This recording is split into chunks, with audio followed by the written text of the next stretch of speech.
18 հարկանի այս 6 շենքերի բնակիչները մեկն են մեր երկրի այն քաղաքացիների շարքում, որոնք կառուցապատողից բնակարան են գնել, բայց տարիներով այդպես էլ չեն կարողանում ստանալ իրենց սեփականության վկայականները։ Հերթական տարին գլորվեց, բայց Միկոյան 64 շենքի բնակիչների խնդիրն այդպես էլ չլուծվեց։ Այս շենքերում արդեն բնակարան ունեցող 1000-ից ավելի քաղաքացիները ուզենալու դեպքում անգամ իրենց սեփականության մասին ինչ-որ ապացույց ներկայացնել մեծ իմաստով չեն կարողանա։ Խնդիրը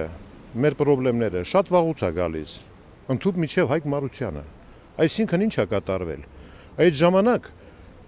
մեր կառուցապատողը սննկացման եզրին է եղել բանի սպարժումը, բայց տանում է 6 հատ կամաց, 10 հատ ուազիկ, նվիրատվություն է անում։ Իբրև թե քիչ էին բազմաբնակարան այս խոշոր համալիրի բնակիչների խնդիրները, հիմա էլ շին աշխատանքների ավարտի ժամկետն 8 անգամ երկարաձգած կառուցապատողին NFS Construction ընկերությանն է դատարանը սնանկ ճանաչել։ 1100 հատ ընտանիք կա մինիմում ստեղ։ 1100 ընտանիքից մի հոգին դիմել է, բա մնացածը։ Հանուր առմամբ խնդիր կա, վերանցման պայմանավորված է այդ խնդիրը նախ դատարանի սահմանափակումներով, այսինքն ով պետք է կնքի օրինակ փոխանցման ակտ, կառուցապատողը, թե սնանկության գործով կառավարիչը, եւ նաեւ կարեւոր է, որպեսզի կառուցապատողի վարկային պարտավորությունների համար այդ ամբողջ շենքը գրավադրված է, որպեսզի այդ գրավը դադարեցվի եւ գնորդ է ֆրստաժնա իր սեփականության իրավունքը ինքը գրավող չտանաբեռնված վիճակում ստանա։ Սնանկության հայտ ներկայացնելուց բացի բնակիչն իրավիճակից դուրս գալու այլ ելք չի տեսել։ Ցանկացել է ազատվել գլխացավանքից, ապահովագրել իրեն ու ի վերջո փորձել հետ ստանալ վճարած գումարները, որի չափը գերազանցում է մի քանի միլիոն դրամը։ Վերջինս նաև հայտնել է որոշակի հստակություն կլինի գործում, ինչքան ժամանակ անորոշ սպասել եւ ում։ Այդ բնակիչը, այդ մի բնակիչը, որ դիմել է սնանկության դատարան, որ ընկերությանը սնանկ ճանաչի, պահանջով, որ իր բնակարանի սեփականության իրավունքի փոխանցման ժամկետները խախտվել են ու պահանջել է տուժեր ստանալ, ինքը նաև լինելով փաստաբան հստակ պետքա գիտակցեր, որ սնանկության վարույթի շրջանակներում տուժերի ստացումը գրեթե անհնարին է։ Դրա համար շատերի մոտ, այո,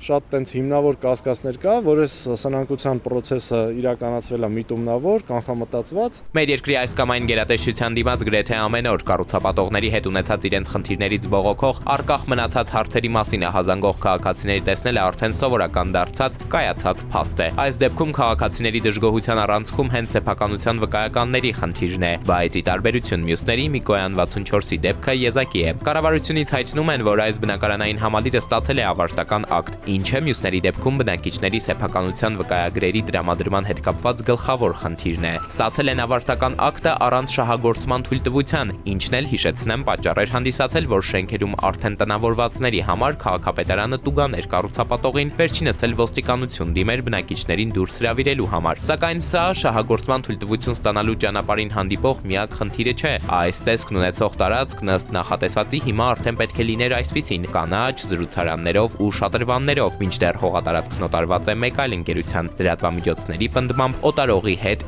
փոխկապակցված։ Այս բնակարանը ձեռք բերողները ջահելներ են մեծ մասամբ։ Մարդիկ, որոնք երեխաներ ունեն, ապագա պիտի ունենան, այդ երեխան խաղարապարակում պիտի խաղա, տարիքն առնելուց հետո մարդիկ պիտի կանաչապատ տարածք ունենային, նստեին, իրանց համար հանգստանային, իրանք նախապես այսօր իրանց ջահել տարիների վաստակներ էին դրել, որ կարողանային այդպիսի հարմարավետ պայմաններով ապրեն։ Այսօր դուք մարդկանց զրկում եք իրենց նպատակներից, իրենց ունեցած հեռանկարներից գրիչի մի հարվածով։ Կառուցապատողի կողմից առաջարկված փոխանցման ակտում ըստ էության գնորդները իրենց բոլոր պահանջներից հրաժարվում են, նաև համաձայնություն են տալիս հարակից տարածքներում շինարարության համար, այդ թվում այլ շենքեր կառուցելու լուսավորությունը, դրա հետևանքով կարող տուժի։ Մի բան է հստակ, որ եթե կառուցապատողը թույլ է տալիս նախագծից շեղում, ապա համաձայն մեր օրենսդրության անհրաժեշտ է նախագիծը վերահամաձայնեցնել եւ նոր շարունակել հետագա փաստաթղթավորման գործընթացները։ Տվյալ դեպքում նոր դրանից հետո համայնքը իրավասու կլինի տրամադրել շահագործման թույլտվություն։ Օտարելու պարագայում, եթե կա հաստատված ծրագիր, այդ իրավունքները պիտի որ փոխանցվեին այն անձին, ում անցել են։ Եթե ինքը այդ տարածքը օտարել է, որը այդ նախատեսված նախագծային ծրագրի մեջ է եղել, ապա ձեռք բերողը պիտի պարտավորություն կրի իրականացնել այն, ինչը որ նախատեսված է եղել նախագծով։ Մեկնաբանություններ ստանալու համար փորձեցինք կապ հաստատել նաև կառուցապատողի հետ, սակայն մեր զանգերը մնացին անպատասխան։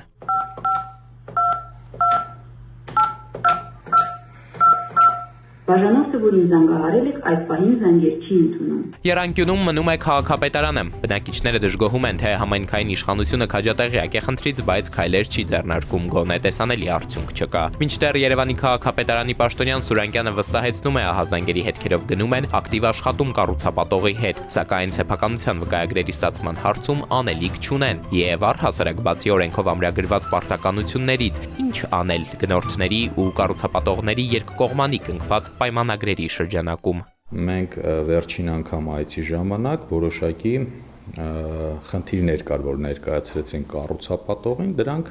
ընդհանուր օգտագործման տարածքների հետ կապված էր, այսինքն շքամուտքերի հետ կապված էր,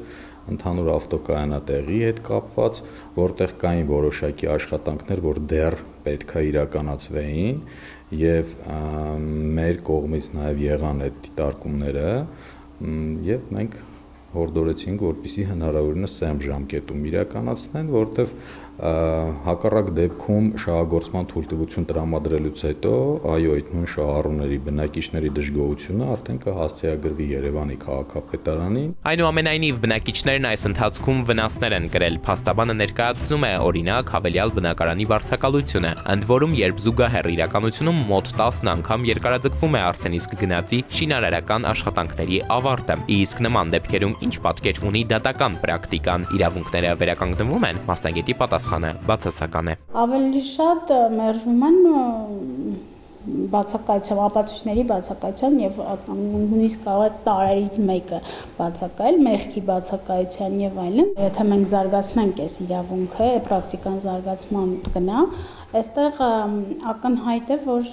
արկա է կառուցապատողի մեղքը։ Մինչև 1 տասնյակի հասնող կառուցապատողներ 2018-ից հետո մեր երկրում սնանկացման են գնացել։ Ինչու եւ որն է գնորդներին բազում խնդիրների առջև այսպես կանգնեցնելու պատճառը։ Մասնագետն ասում է, իրականում մեղքի հիմնական բաժինը առավել հաճախ նրանցը չէ։ Բիզնեսի համար հարկավոր է կանխատեսելիություն։ Քաղաքաշինական ծրագրերը երկարաժամկետ ինվեստիցիոն ծրագրեր են եւ այս process-ում 3.5 կամ 4 տարվա ընթացքում տեղի ունեն բազմաթիվ փոփոխություններ։ Պետությունը ворթեգրում է տարբեր իրավական քաղաքականություններ եւ սրանք իր ազդեցությունն են ունենում, իրենց ազդեցությունն են ունենում բիզնեսի վրա։ Ստացվում է մեր երկրում բնակարան գնելու համար փողը միակ անհրաժեշտությունը չէ։ Քիչ-քիչ այս գործընթացը, ինչպես նկատում են մասնագետները, դառնում է, այսպես ասած, ավելորդ ճոխություն, նյարդային համակարգի ու ընդհանուր առողջության համար։ Էդուարդ Պողոսյան, Զոհրաբ Քարամյան, Վահան Գուլոյան, Սուրանկյուն։